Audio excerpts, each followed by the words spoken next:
Anglo-Saxon Boy Chapter 1, Dangerous Times. 15 months earlier, May 1065. The messenger arrived just as the sun was rising over the hills. Most people on the farm were still asleep, but not Magnus. He had decided to go hunting in the woods that day.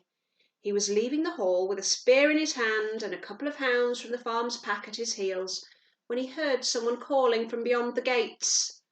The guard in the wooden watchtower looked down, then signalled to the 2 guards below, who raised the great bar across the gates and pulled them open. A man rode into the courtyard on a chestnut stallion, and Magnus recognised him immediately. Hakon was a member of his father's bodyguard, the housecarls. The last time Magnus had seen him, Hakon had been in full war gear, in mail shirt and helmet, carrying shield and spear. But that had been on the war trail against the Welsh last autumn, and now Hakon wore ordinary clothes: red tunic, dun trousers, black cloak. His long, fair hair was tied back, and his drooping moustache was neatly combed. All he had to mark him out as a warrior was the short sword hanging from his belt, that and his broad shoulders and the easy way he sat in the saddle. "Is your mother awake, Magnus?" he said, jumping down from his horse. He spoke English well, but with an accent. Like many of the housecarls, Hakon was a Dane. "I am wide awake," said a voice behind them. "Has something happened?" Magnus turned and saw his mother framed by the carved post of the hall doorway. She was wrapped in a simple blue gown, and the morning sun touched her hair with gold, as if it were her due. People called her Edith the Fair. There was worry in her lovely voice, though, and Magnus guessed why. They lived in dangerous times, and messengers often brought bad news. "Not yet, my lady," said Hakon with a smile, "but it will soon. My lord, the Earl Harold, is nearly home. He sent me on ahead to tell you of his coming." "I should have known he would play one of his tricks," she muttered, frowning. "I suppose he made you all ride through the night. How long do I have?" Magnus smiled too. His father loved to take everyone by surprise. He was famous for it in war, often striking before his enemies had any idea who was even near. "An hour at the most," said Hakon, grinning now. "Well, don't just stand there, Magnus," his mother said. "We have work to do." She turned round and hurried back into the hall. Magnus heard her yelling at the servants and his brothers and sisters, and before long everyone was awake and dashing in different directions and colliding with each other. Magnus couldn't help thinking it was like watching a bee skep that had been knocked over, the bees buzzing around in sheer panic while their queen tried to render order out of chaos. He knew his mother would do exactly that. She ran everything while his father was away, and she was very good at it. These days his father seemed to be away more often than not. It was mostly fighting, of course, against the Welsh, the Irish, Viking raiders, but Earl Harold Godwinson was a great man, a power in the land of the English, so he was often with the other great men at the court of King Edward. "No hunting for you today, then," said Hakon, leading his horse to the stables, a low building that formed one side of the courtyard and had room for 50 mounts. Magnus shrugged and followed him. He was wary of Hakon. The housecarl was one of the best warriors in England, and he looked after Magnus on the war trail, making sure his first campaign at the age of 14 wasn't his last. Hakon had a sense of humour, but he was a hard man too, one who didn't suffer fools gladly. The hounds, sensing that they wouldn't be needed now, ran off across the courtyard. "I might try to slip out a bit later," said Magnus. "I doubt anyone will miss me." "You couldn't be more wrong," said Hakon with a snort. "Your father told me to make sure I gave you a message as well, Magnus. He wants to talk to you." "What about?" said Magnus, surprised. They had reached the stable doors and stood there for a moment. Magnus realised he had grown. Last year Hakon had been a hand's breadth taller than him, and now his eyes were on a level with the housecarls. It was Hakon's turn to shrug. He didn't say, "You'll find out soon enough." Hakon led the horse into the dark stables, leaving Magnus alone with his thoughts. He wondered if he had done anything to anger his father since he had last seen him. Perhaps his father wasn't happy with how he had handled himself on the war trail. Earl Harold had fought a major campaign in North Wales 2 years ago, defeating and killing Gruffydd, Prince of Gwynedd, but last autumn he had only been chasing raiders. There hadn't been much real fighting, just a few skirmishes, an ambush or two, and Magnus hadn't made a single kill. He sighed and headed for his favourite place to do some brooding, the orchard on the slope above the hall.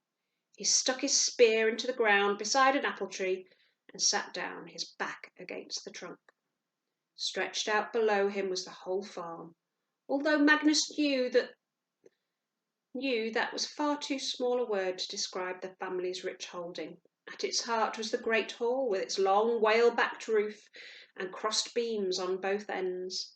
Other buildings surrounded it, the stables, several large barns, animal sheds of one kind or another. A wooden palisade circled them all, a watchtower at the gate. Beyond were the wide paddocks with the herds of cattle and flocks of sheep, and further still were fields full of crops. It was late spring here on the coast of Sussex, the land of the South Saxons, and the wheat and barley was young and green in the furrows. Southwards lay the village of Bossum, that gave their manor its name. Magnus could see the square tower of the church above the thatched houses, the small harbour, the blue sea glittering in the low sunlight. This was where Godwin, his father's father, had begun the family's rise to power. Magnus had never met him. He had died before Magnus was born, but he had heard the stories. His grandfather had been an outsider with nothing, and he had fought and struggled and built until the Godwins were the greatest family in England, respected and feared by all. Magnus knew most boys would give anything to be part of such a family, and of course he was proud to be a Godwin. But he was a very minor Godwin. His father was Earl of Wessex and owned vast swathes of land in Mercia and East Anglia. His father's sister, another Edith, was the king's wife, and therefore Queen of England. His father's younger brothers, Tostig, Gurth, and Leofwin, were earls as well. Magnus had 2 older brothers, both surely destined for great futures. How could he hope to match all that? He might just as well give up before he had even started. When he went back, servants and slaves were still milling around inside the hall, but it had been swept and tidied. The fire lit in the great hearth, food and drink laid on the long tables, cold meat and cheeses and fresh loaves of bread and great jugs of foaming ale and mead. His mother had changed into a dark green gown of the finest wool, and had combed her long golden hair till it shone. "Where have you been, Magnus?" she said. "I was beginning to think you'd run away, and why are you wearing those old clothes? You should change." "These are fine, mother," he said. "You're the one father will be looking at." "Oh, Magnus, I wish that were true," she said, although he could tell she was pleased. "I'm sure he meets much more beautiful women all the time." "My lady, Earl Harold is at the gate," cried a servant from the doorway. She laughed and ran out of the hall. A crowd swept Magnus out after her, and there was his father riding into the courtyard at the head of his men, 50 housecarls on fine mounts. Earl Harold sat tall in the saddle of his great black stallion, his brown hair hanging to his shoulders, his moustache thicker and longer than Hakon's, his cloak blood red. Magnus thought he looked magnificent, like a king. Behind the house-carls were the spare horses, each one carrying a warrior's weapons and armour, the round shields all bearing the same image, the white dragon of Wessex. Earl Harold jumped from his horse and strode up to the hall. "Now then, Edith, what have I done to make you frown at me like that?" he said, looking concerned. "I have ridden hard to get here, desperate as I am to see the fairest face in England." Magnus glanced at his mother. "You know exactly what you've done, you rogue," she said, unable to stop herself smiling. "But I suppose I'll have to forgive you." "That is all I could hope for, my lady," said Earl Harold, returning her smile, taking her hand so he could pull her close and kiss her. "Come, let us go into the hall and eat the feast I know you will have prepared for me. It is good to be home." Magnus tried to catch his father's eye, but his parents swept past him and through the doorway, the crowd pushing and shoving each other as they followed. It was nearly 2 more days till Magnus found out what his father wanted.